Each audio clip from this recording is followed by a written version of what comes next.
Boa tarde, pessoal. E aí, tudo bem com vocês? Professora Suelen falando, tá bom? Hoje a gente vai falar um pouquinho sobre o primeiro ciclo da borracha, tá? História de Rondônia. Vamos falar sobre essa extração da seringa, tá? O primeiro ciclo da borracha é a extração de seringa aqui na região amazônica.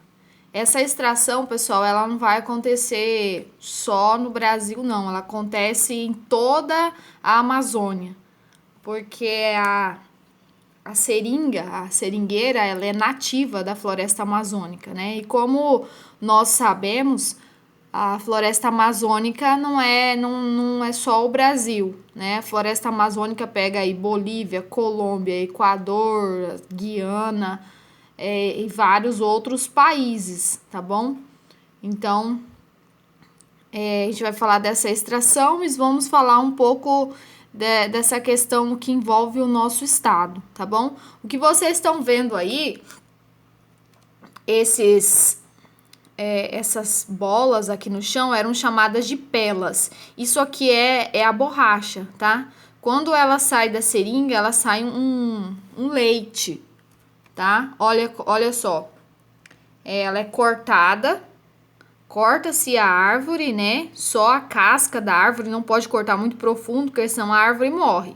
Então, corta a casca da árvore e esse leite que vocês estão vendo descendo aqui no caso, o látex, tá? É com ele que depois, com o processo de vulcanização que a gente vai ver, é feita, então, essas bolas aqui, ó. As pelas de borracha. Eram elas que eram vendidas para a Europa. Então, saía aqui da região amazônica. E aqui nós estamos vendo nessa foto, um galpão aqui da estrada de ferro Madeira Mamoré. Inclusive, o primeiro ciclo da borracha vai fazer com que seja construído a estrada de ferro. Então, uma história tem a ver com a outra, tá? Começa com o primeiro ciclo da borracha, aí o território que antes era da Bolívia virou o Acre, do Brasil, né? No caso, o estado do Acre. E com isso também o Brasil constrói a estrada de ferro Madeira Mamoré, que ela sai de Guajará-Mirim até Porto Velho. Então essa história, ela tá toda interligada uma com a outra, tá bom? Então nós começamos a explicar o primeiro ciclo da borracha, depois para a questão do Acre e depois a construção da estrada de ferro Madeira Mamoré, tá bom? Então agora nós estamos no primeiro ciclo da borracha. Tem 2 ciclos, tá bom? Esse é o primeiro, de 1870 a 1912, 1914, tá? Ele vai terminar. Então, é mais ou menos esse período. E depois nós temos um segundo ciclo da borracha aqui na Amazônia, que é compatível com a Segunda Guerra Mundial. Mas é um pouco mais para frente, então vamos falar primeiro desse primeiro ciclo. Hevea brasiliense é o nome da árvore, tá? No caso da seringueira, nós conhecemos como seringueira, mas o nome dela é Hevea brasiliense. Tem mais de 200 árvores leitosas, só que a seringueira é a melhor em quantidade e a melhor também em qualidade do leite. Então, ela dá para se extrair muito mais seringa, látex da seringueira. Borracha mais pura e elástica com maior abundância. O habitat natural dela, a Amazônia. Então, olha só, nós tínhamos na época o monopólio da seringa. Ou seja, o que é monopólio? Quando só em um lugar tem para comprar, tá bom? Ou só uma pessoa, no caso, vende. Ou aqui, no caso, seria só a Amazônia tem essa seringueira para vender. Então, todos os olhos do mundo vão se voltar para a Amazônia para comprar essa borracha, tá bom? Aqui nós já vimos, né, a extração. E aqui eu deixei um mapinha para vocês, com toda a parte aí. Aqui nós temos a América ao todo, né? O Brasil vai fazer parte mais ou menos aqui. E aqui essa parte escura que vocês não conseguem ver direito, que não fica legal na filmagem, eu vou disponibilizar esse slide também para vocês verem.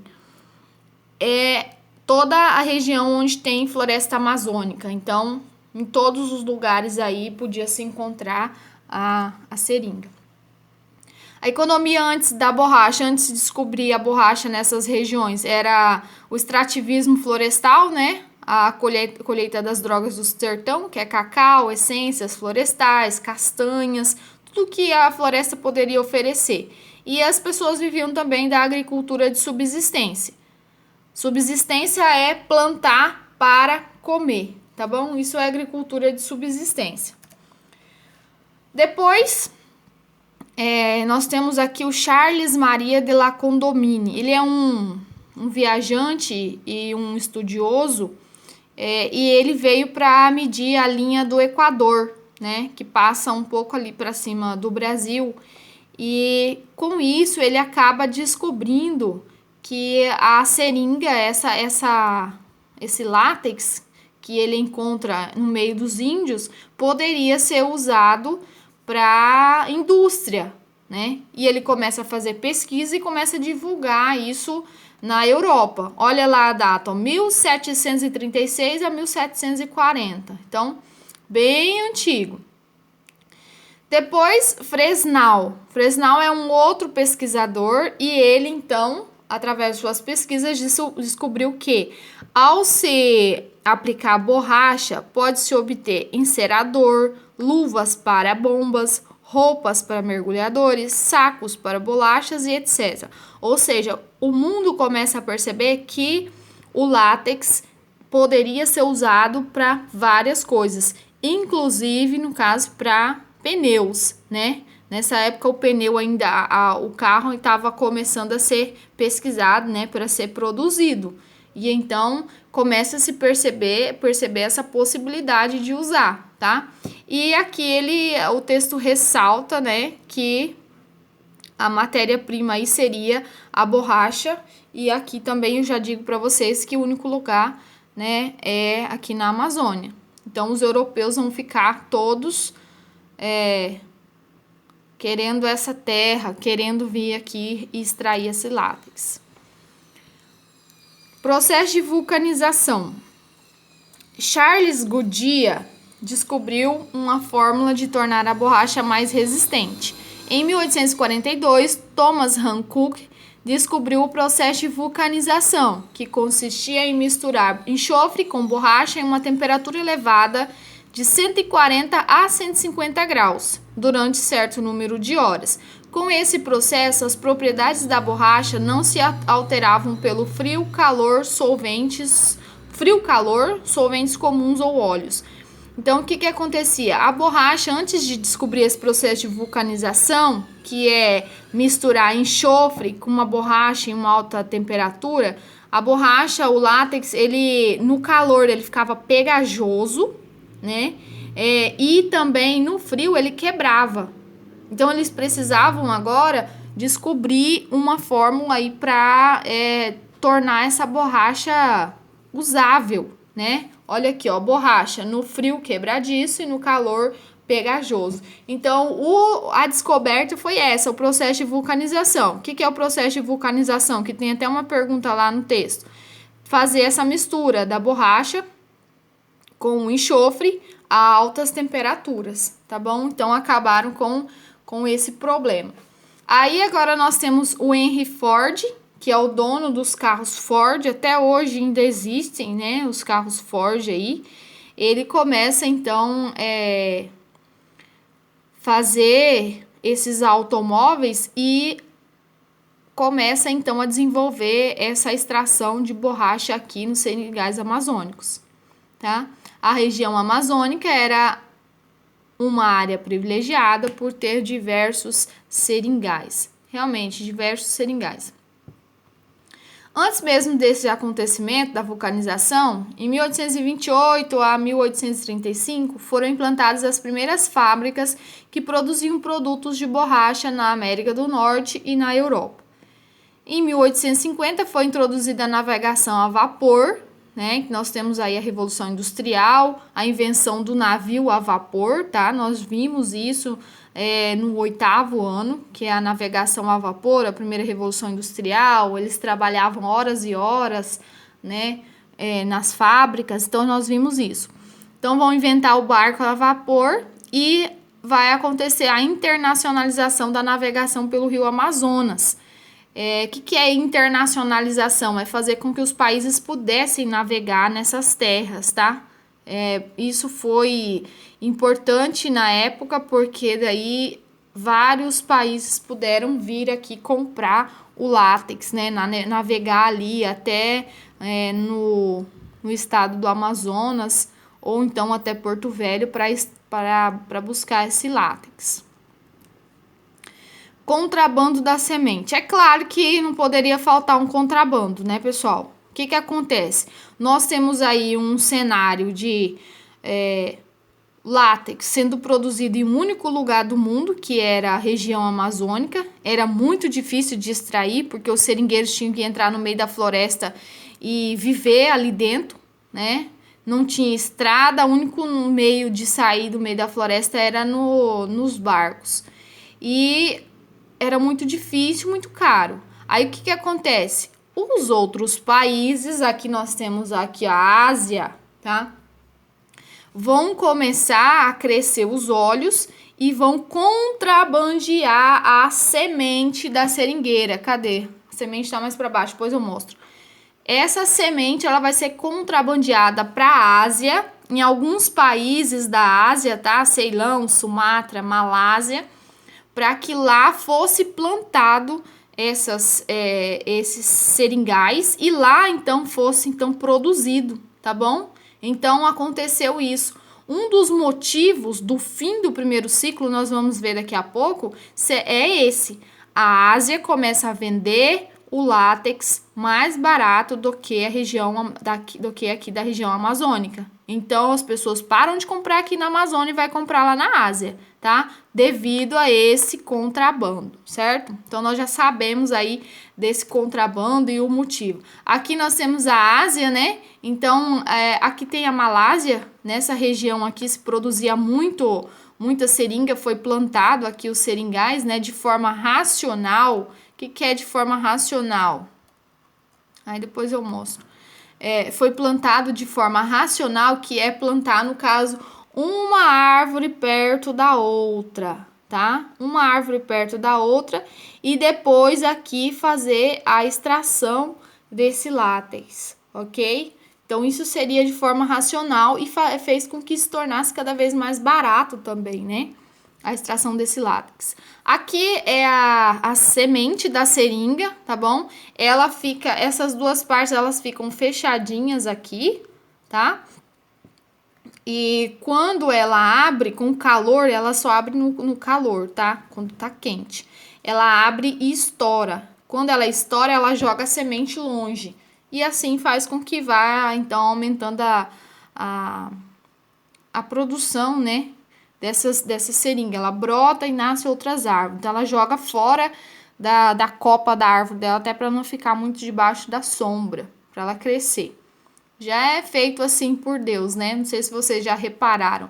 Tem várias sementes que elas são feitas para serem transportadas, ou pelo vento, ou por animais, né? Não tem os carrapichos? Por que vocês acham que aqueles carrapichos foram criados daquela forma?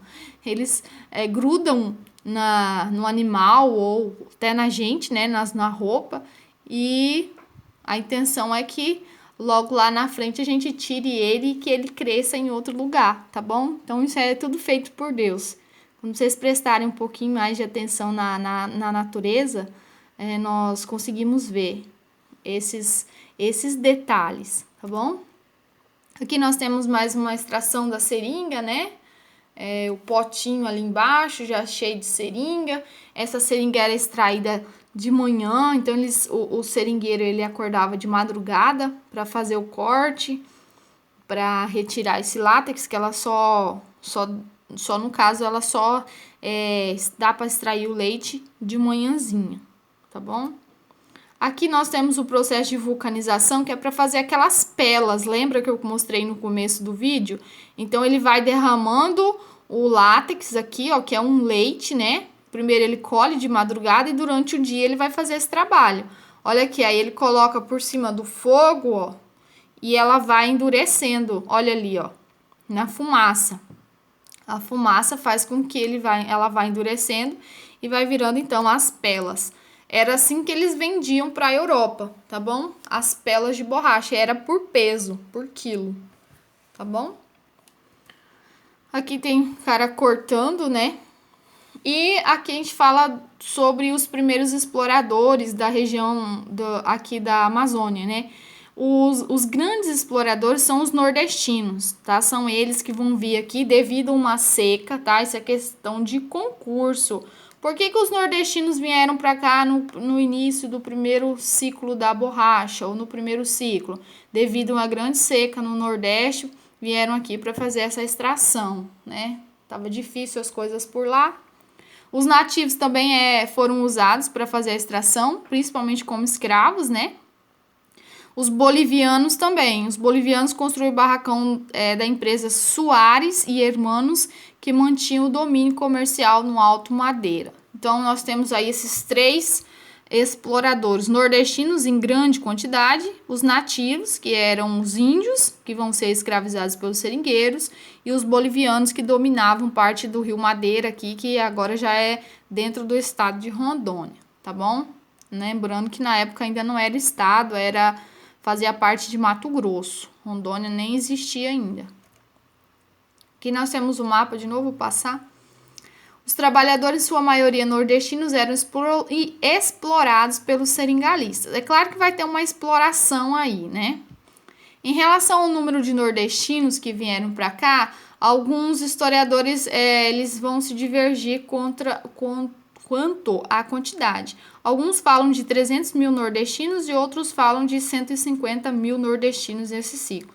É até difícil a gente falar, porque não sabemos ao certo. Sabemos que foi uma grande quantidade de pessoas que vieram para cá e acabaram sendo explorados, né? A exploração, aí até o título do texto, a exploração do seringalista sobre o seringueiro. Seringalista é quem? É o dono da mata. E o seringueiro é quem veio, no caso é o nordestino, que veio para trabalhar, tá bom? Vou ler o texto. A exploração dos seringalistas sobre o seringueiro é evidente neste período. Os seringalistas compravam das casas aviadoras sediadas em Belém do Pará e Manaus os mantimentos para os seringais e pagavam a essas casas com a produção de borracha feita pelos seringueiros, que por sua vez trabalhavam exaustivamente nos seringais para poder pagar sua dívida contraída nos barracões dos seringais. Os seringueiros dificilmente tinham lucro, porque eram enganados pelo gerente ou pelo seringalista. Esse sim obtinha lucro e gastava dinheiro em Belém do Pará, Manaus ou na Europa, tá bom? Então, olha só, o seringueiro, principalmente o nordestino, vamos falar dele, né? Ele vinha para cá sem saber trabalhar, tá? E também não tinha nenhum tipo de ferramenta, nada, vinha cru, vamos colocar assim. E quando chegava nos barracões, nos armazéns, eles pegavam o que ele precisava, remédio, arma, tudo que ele precisava, o que ele precisaria para se manter ali dentro da floresta. E ele pegava isso, vamos colocar assim, para pagar depois. Aí o que acontecia? Esses barracões, geralmente, as coisas eram muito caras, né? Então, ele ia para o meio da floresta, trabalhava, quando chegava no final do mês, o patrão, né, o dono lá do seringal, falava para ele, ó, você tá devendo muita coisa, o que sobrou para você foi isso. Muitas vezes não sobrava era nada. Aí o que acontecia? Como já tinha acabado, as munição já tinha acabado, o arroz já tinha acabado, ele tinha que comprar de novo desses barracões. Então a vida desse seringueiro era isso, era ser explorado, era uma escravidão sem correntes, mas uma escravidão que prendia esse seringueiro no meio da floresta, tá bom? E olha que eles vinham para cá com promessas de que eles iam ficar ricos e que eles iam depois poder mandar dinheiro para a família dele que tinha ficado lá no Nordeste, tá bom? Então é triste a história dos seringueiros, tanto no primeiro ciclo da borracha quanto no segundo ciclo da borracha. No segundo eles vão ser enganados pelo governo de Getúlio Vargas.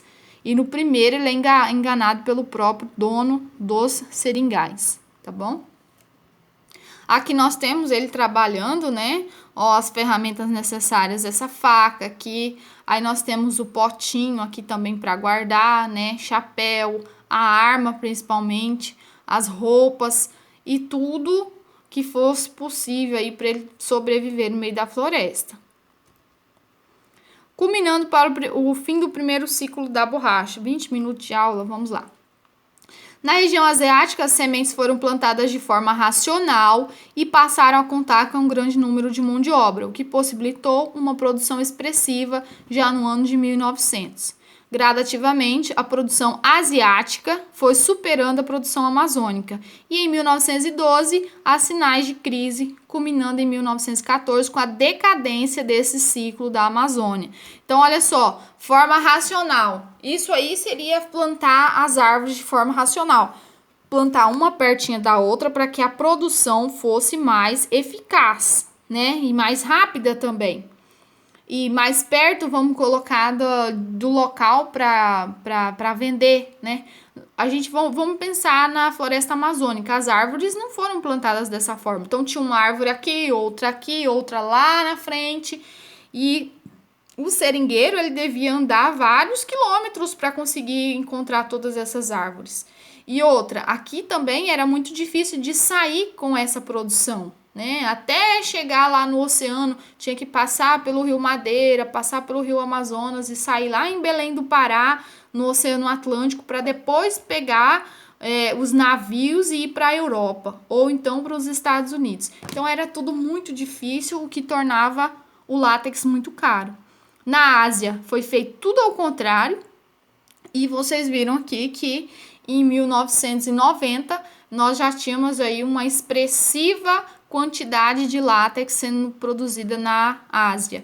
E 12 anos depois, o que acontece? A produção asiática vai superar a produção amazônica, ou seja, vão vender muito mais barato, o que faz com que a nossa região aqui entre em crise e ninguém queria mais comprar o látex da Amazônia por ser muito caro e muito difícil de extração, tá bom? Então, a causa do fim do primeiro ciclo da borracha é esse. Os asiáticos superando a produção amazônica, bem mais barato, bem mais fácil de extrair, tudo mais, tá? Aí nós temos também a questão aí do primeiro ciclo da borracha ter feito com que várias cidades aí surgisse, né, a urbanização e a riqueza de Belém do Pará e do Amazonas. Na época eram chamados os barões da borracha, né? Homens ficaram ricos fazendo a extração dessa borracha, explorando principalmente os nordestinos, tá? Aí aqui temos uma curiosidade, olha só, vou falar sobre preservativos, tá bom? A vulcanização da borracha permitia a produção de preservativos eficientes, práticos, baratos e não volumosos, como as tripas de carneiro usadas até então. Uma verdadeira revolução sexual será mais tarde desencadeada devido à facilidade do sexo seguro. Então, olha só, antes da descoberta do látex, que é maleável e tudo mais, os homens aí, e mulheres, no caso, para se preservar, um caso para não ter filhos, eles usavam as tripas de carneiro como preservativo. Olha aqui, que situação. Que o texto aqui ele diz que eram volumosas, né? E nada práticas também, porque poderia acontecer da mulher engravidar. Então, isso aqui não era legal, né? Isso aqui é tripa de carneiro.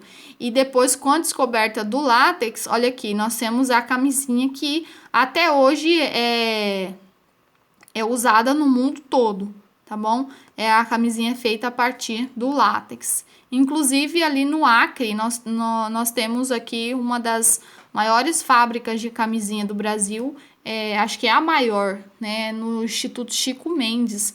Eles ainda extraem o látex e produzem a camisinha para vender, tá bom? Então, uma curiosidade aí.